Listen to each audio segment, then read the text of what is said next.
Fala, galerinha bonita! Professor Marcos na área para o nosso projeto Fique em Casa Aprendendo da plataforma Gonçalves Dias. Galera, é um prazer imenso estar podendo estar com vocês, compartilhando um pouco desse lindo conhecimento que é, né, a nossa geografia.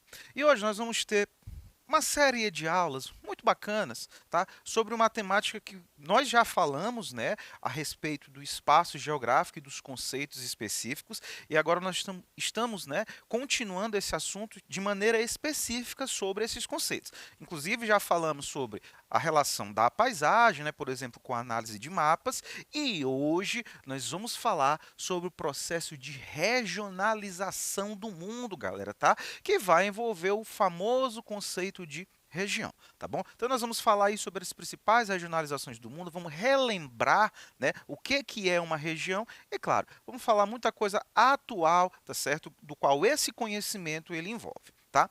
Sempre lembrando para ti que se depois quiser acompanhar essa aula, repeti-la, né, ou quer pegar a aula base, por exemplo, que fala sobre região dentro do espaço geográfico, tudo está disponível para ti na plataforma Gonçalves Dias, no YouTube. Não esquece, no YouTube, no Instagram, tem os nossos podcasts da Rádio Timbira. E claro, estamos na TV aí também para te ajudar. Então, estamos em todas as mídias, né? Estamos all-in aí para te ajudar a alcançar os teus objetivos, tá certo? Então, plataforma Gonçalves Dias. Nos procura lá que estamos te esperando. Então, sem mais delongas, ó, respirou bacana, oxigenou teu cérebro e vamos para cá que tem muita coisa legal.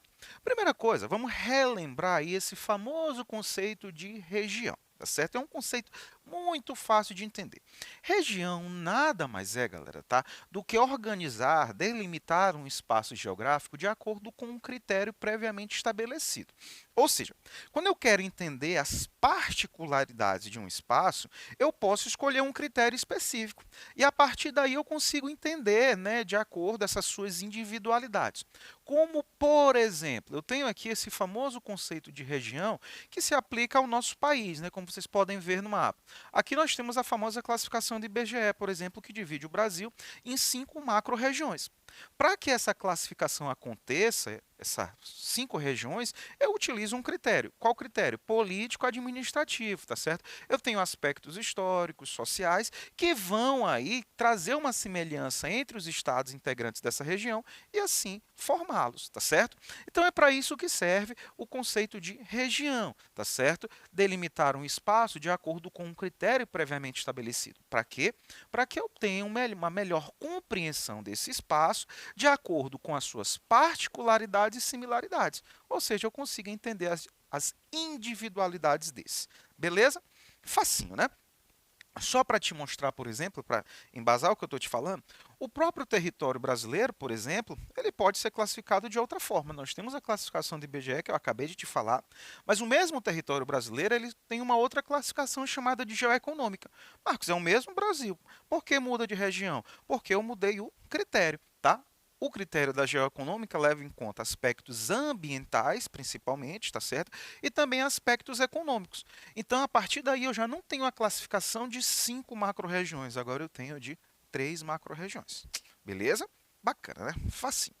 E aí, eu entro nos chamados tipos de regionalização. Tá? Como eu já sei que região é estabelecer um critério para entender as particularidades, a regionalização ela vai justamente buscar entender as particularidades desse espaço de acordo com o critério que eu escolher, tá? E esse critério pode ser cultural, por exemplo, né? Pode ser natural ou físico. Simples, por exemplo, eu quero classificar o mundo, por exemplo, o Brasil, de acordo com a sua altitude. Eu estabeleci um critério. Mas, principalmente, hoje nós vamos focar muito nesse critério, tá? Que é o critério político e econômico, né? Que vai, a partir deste aqui, estabelecer uma série de regionalizações que vão evoluir ao longo da história contemporânea, tá certo? Nós vamos focar aí principalmente no contexto aí pós Segunda Guerra Mundial até os dias atuais. Bacana? Facinho, né? Então, ó, respira. Bora falar agora dessas regionalizações específicas. A primeira delas, galera, tá? É uma regionalização muito famosa, embora hoje já seja uma regionalização em desuso, Mas nós ainda escutamos muitas expressões advindas dessa, tá? Que é a chamada teoria dos mundos. Ela foi proposta no contexto da Guerra Fria, galera, tá? Só lembrando a Guerra Fria aí que dividiu o mundo, né, em dois blocos, claramente, de um lado capitalismo, do outro lado socialista, né? Nós tínhamos aí o chamado mundo bipolar. E neste aspecto, galera, essa regionalização vai classificar o mundo aí nos chamados mundos. No caso, vai dividir o mundo em três, tá certo? Nós vamos ter os países de primeiro mundo, países de segundo mundo e países de terceiro mundo. Com certeza, né? Tu já ouviu essa expressão, falar assim: "Ah, eu quero viajar para um país de primeiro mundo". O que isso significa dizer na prática? Você sabe, né? Significa dizer que eu quero ir para um país que tenha qualidade de vida, né? Na década de 90, por exemplo, era muito falado assim: "Ah, o Brasil é um país de terceiro mundo". O que se queria dizer com isso? Uma característica relativa a esse terceiro mundo, que era a questão da pobreza. Beleza? Mas bora falar especificamente agora como essa teoria classificava o mundo. Era muito simples. Ela classifica o mundo em três blocos de países, tá certo? Países de primeiro mundo, países de segundo mundo e países de terceiro mundo. Quem eram os países de primeiro mundo, Marcos? Eram os países capitalistas, mas não esqueça, os países capitalistas desenvolvidos, né? Era a High, né? A High Society aí do mundo, né? Eram aqueles países, galera, com elevado grau de desenvolvimento econômico. Posso te citar os Estados Unidos, olha aqui, ó, a legendazinha em azul. Estados Unidos, por exemplo, Canadá. Nós temos, por exemplo, a Austrália, né? Nós temos ali alguns países da Oceania também. Nós temos principalmente aqui países da Europa Ocidental, né? Eu posso te citar a Alemanha, posso te citar a França, por exemplo, né? A Inglaterra, né? O Reino Unido, todos países aí característicos por uma ótima qualidade de vida. Estes eram os países de primeiro mundo. Quem eram os países de segundo mundo, Marcos? Tá? Estes países eram os países socialistas, de economia planificada, tá certo? E é até por isso que esta classificação hoje ela vai estar em desuso. Por quê? Porque hoje nós temos aí basicamente o socialismo restrito a pouquíssimos países, como por exemplo a Coreia do Norte. Não temos mais essa divisão como era clara do contexto da Guerra Fria, né? Do, por exemplo, do leste europeu ali, né? Comandado pela União Soviética em vários países ali socialistas, tá? Mas o países de segundo mundo eram os países socialistas, tá certo? De economia planificada. E os países de terceiro mundo, tá certo? Eram países capitalistas. Só que eram países que decidiram não se envolver diretamente nesse contexto da Guerra Fria, mas que principalmente eram países que eram antigas colônias, ou seja, países dependentes dessas grandes potências, por exemplo, do mundo capitalista. Então, qual era a semelhança entre eles? Como, por exemplo, países africanos, países do Sudeste Asiático, países pobres, países da América do Sul. Então, por essa semelhança, os países do terceiro mundo receberam essa alcunha de país de terceiro mundo é pobreza, tá certo? Então, os países de terceiro mundo eram os países capitalistas subdesenvolvidos. Bacana? Teoria dos mundos facinha, expressões ainda utilizadas de primeiro mundo, terceiro mundo. A terceiro mundo nem tanto, mas a primeira a gente ainda utiliza muito, tá certo? Mas caiu em desuso. Quando? Quando a Guerra Fria ela acaba em 1991. E aí surge uma outra teoria também muito famosa, tá certo? Que hoje essa daqui também ainda é muito falada, que é a teoria norte-sul. É simples, ela vai utilizar o planisfério, ou seja, vai utilizar aí a cartografia básica, mas o que é que nós vamos perceber? Que quando nós vamos analisar os países dominantes, os países desenvolvidos de maneira geral, eles vão ter uma posição específica no globo, que são o quê? Eles vão estar no hemisfério norte. Pode perceber, por exemplo, Canadá, Estados Unidos, a própria Europa Ocidental, tá certo? Então, a partir daí, foi estabelecido o critério que o mundo poderia agora ser dividido em países do norte, países do sul. Quem eram os países do norte? Os países ditos desenvolvidos. Eram os países de primeiro mundo, tá certo? E quem eram os países do sul? Justamente os países de terceiro mundo, os países pobres, né? E fica muito claro, azul, país do norte, desenvolvido, né? Países desenvolvidos. Do sul, tá? Os países pobres, que seriam ali os países emergentes ou subdesenvolvidos. Eu só te chamo a atenção para um país aí, que seria a nossa querida Austrália. E também o Japão, de maneira mais específica. Por quê? Embora, em relação principalmente à Austrália, posicionamento do globo, a Austrália é um país do hemisfério sul, junto com, por exemplo, a Nova Zelândia. Mas características sociais e econômicas, ela se assemelha a países do norte. Então é por isso que essa linhazinha vermelha que delimita, perceba que ela vai fazer uma delimitação colocando a Austrália e a Nova Zelândia como países do norte, tá certo? Por quê? Porque são países desenvolvidos com alta qualidade de vida. Classificação bem fácil essa, né? Muito fácil, Marcos. Facinho, facinho, facinho. Evoluindo, galera, uma outra classificação surge na nova ordem mundial e esta daqui é muito utilizada, tá? E tu precisa estar atento porque a prova do Enem, ela gosta muito de cobrar essa classificação, principalmente a relação econômica entre esses mundos, tá certo? Esta classificação é chamada de teoria sistema-mundo. O que é que ela estabelece em termos práticos? A ordem de quem manda, comanda o processo, cria as tendências, né? E do outro lado, aqueles países que recebem essas tendências, né? Os países que obedecem. Tá? E nesse aspecto, ela vai dividir o mundo em dois blocos claros: países centrais, tá? E os países periféricos. E para exemplificá-la melhor, ela utiliza um tipo de projeção chamada projeção plana ou azimutal, onde tu estabelece um ponto específico e a partir dali, né, o mapa ele se forma. Então nós podemos perceber que, olha como a classificação, o mapa, ela utiliza um mapa diferente, né? Ela vai colocar no centro deste mapa justamente as nações dos Estados Unidos, o Canadá, a Europa Ocidental, a Rússia, o Japão, tá certo? Todos esses países o quê? Países centrais. E ao entorno deles, né, serão as chamadas periferias, né? Periferia, justamente seu conceito básico, seriam as áreas afastadas do centro, tá certo? Então, só te chamo a atenção também para a Austrália, mas vamos entender aqui, tá? Então, teoria sistema-mundo ela é muito fácil. Quem são esses países centrais? São aqueles que comandam o processo, tá? Vão ter indicadores socioeconômicos elevados, tá certo? Ou seja, tem alta qualidade de vida, tem economias desenvolvidas, vão ter um papel muito importante de fabricação de mercadorias de alto valor tecnológico agregado, ou seja, são as nações que vão criar, por exemplo, os produtos tecnológicos. Criar a ideia, tá, galera? Montagem é outra coisa, mas a ideia, tá, fica no país central. São países que vão produzir e exportar, principalmente, tecnologia e mão de obra especializada, tá certo? Não esqueça essas características que elas são muito importantes. Estes são os países centrais. E quem são os países periféricos, tá?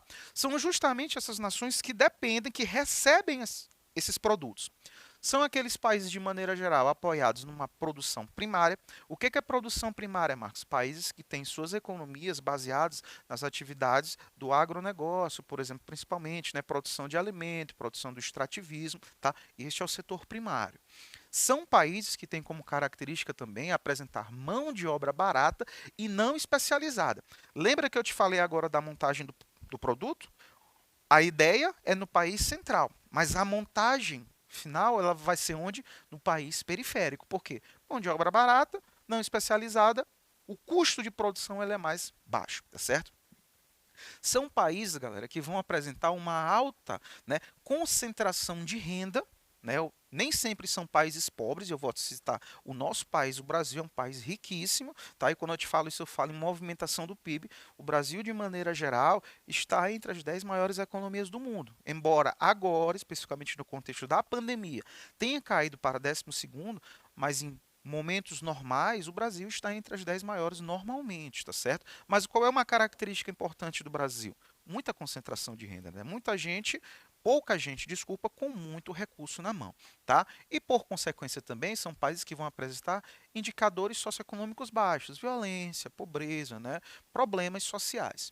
E são, antes de tudo, o que de fato acaba determinando essa característica de periférica são economias mais dependentes, né? Ou seja, de quem? Dependente de quem? Dos países centrais e com sistemas políticos mais frágeis, tá?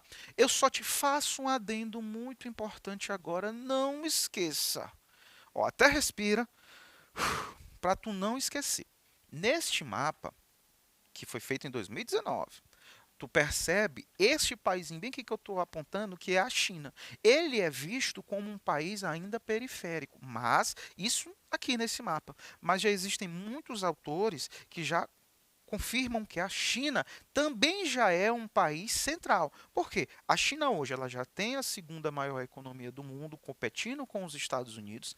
Embora apresente muitos problemas sociais, mas a China já é um polo econômico e principalmente um polo político de influência nesta região. Tá certo? Olha, por exemplo, agora a crise, né, envolvendo, por exemplo, a Ucrânia. Um dos grandes aliados da Rússia é a China, que já se manifestou. Então, ela já está se tornando uma liderança regional. Então, a China também já pode ser vista como um país central, ou seja, já produz sua tecnologia, já tem capital, né, de giro e principalmente tem uma grande importância política para o mundo, regional e mundial. Bacana? E não esquece, o Brasil é um país periférico, tá? O Brasil ele mais recebe essas tendências, segue esta lógica do que influencia. Bacana? Fácil, né? Então, ó, respira e vamos para a última classificação, esta daí muito famosa, muito cobrada nas provas de vestibular e também de concurso, tá? Que é a classificação que define os países enquanto desenvolvidos, emergentes e subdesenvolvidos, né? Com certeza você aí, vestibulando, que está me escutando, já deve ter ouvido falar, o Brasil é um país emergente. Muita gente, mas o que é emergente? É desenvolvido? É subdesenvolvido? Calma, é muito fácil. Tá? Esta classificação, que vai dividir o mundo nesses três blocos, ela vai utilizar uma série de critérios. Tá? Mas entenda essa série de critérios sendo resumidas em dois aspectos básicos. Economias sólidas, o processo econômico, e o outro critério é a qualidade de vida, que vai se expressar pelo IDH, Índice de Desenvolvimento Humano. Tá? Então, essa classificação ela vai levar em conta o grau de riqueza, o nível de industrialização, que vai influenciar diretamente no grau de riqueza, o produto interno bruto. Mas o que é produto interno bruto? É tudo aquilo que o país produz durante o ano, tá certo? É a riqueza do país, que a gente chama de PIB, tá? A renda per capita, o que é a renda per capita, Marcos? É a renda individual por cidadão de acordo com o PIB, tá? Então imagina, o PIB do Brasil, estou só te citando um exemplo fácil, tá? De US$ 1 milhão, eu tenho 1 milhão de habitantes. Eu divido e aquela proporção individual é o que eu chamo de renda per capita, tá? E pelo outro lado, né, eu tenho o IDH, que é o Índice de Desenvolvimento Humano, tá certo? Que vai medir a qualidade de vida de um país, levando em conta aspectos como a renda, tá certo? Aspectos como, por exemplo, saúde e aspectos de educação. Somando esses dois elementos, eu consigo enquadrar os países enquanto desenvolvidos, emergentes e subdesenvolvidos. Vamos lá então. Tá? Então, quem são esses países desenvolvidos, Marcos? Veja na legenda, tá certo? Aqui são os países, principalmente aqui azuis, tá certo? Países desenvolvidos vão apresentar o pacote completo, pack fechado. Vão ser países com economias sólidas. Leia economia sólida, economias desenvolvidas, que movimentam bastante capital. Lembra do país central? É isso, né? Produz tecnologia, mão de obra especializada, paga bem, certo? E do outro lado, que é o critério de qualidade, são países que vão apresentar boa qualidade de vida, tá? Os Estados Unidos, por exemplo, a Holanda, tá certo? Países que vão, por exemplo, apresentar uma alta expectativa de vida, um bom sistema de saúde, pouca violência, né? Ou seja, problemas aí vão ser minimizados. Problemas sempre vão existir, tá, gente? Mas vão ser minimizados quando a gente vai olhar em proporção de comparação com outros países, como, por exemplo, o Brasil. Então, são esses os países desenvolvidos. Quem são os países emergentes, do qual o Brasil se enquadra? Tá? São aqueles países que vão apresentar economias sólidas, movimentam bastante dinheiro, mas têm problemas sociais, ainda não conseguiram transpor essa barreira da qualidade de vida, ou seja, transformar esse dinheiro em qualidade de vida para a sua população. Estes são os países emergentes. Veja o termo emergente de emergir, que estão subindo. E muita atenção em 5 países emergentes: Brasil, Rússia, Índia, China e África do Sul. Os BRICS, tá certo? Pesquisa aí, eu já falei em aula do BRICS, pesquisa aí, tá? 5 potências emergentes que são vistas como até futuras potências globais, tá certo? Então são esses os países emergentes. Vou repetir: economias sólidas, mas com problemas sociais ainda, né, a serem tratados. E o último grupo fica fácil, né? São as economias subdesenvolvidas, os países subdesenvolvidos. Ora, se o desenvolvido tem um pacote completo, economia bacana e má qualidade e boa qualidade de vida. O emergente é aquele país que tem economia bacana, mas ainda tem problema. O que seria o subdesenvolvido? É o país com economia frágil e má qualidade de vida. Então, galera, para essas e outras informações, plataforma Gonçalves Dias. Valeu!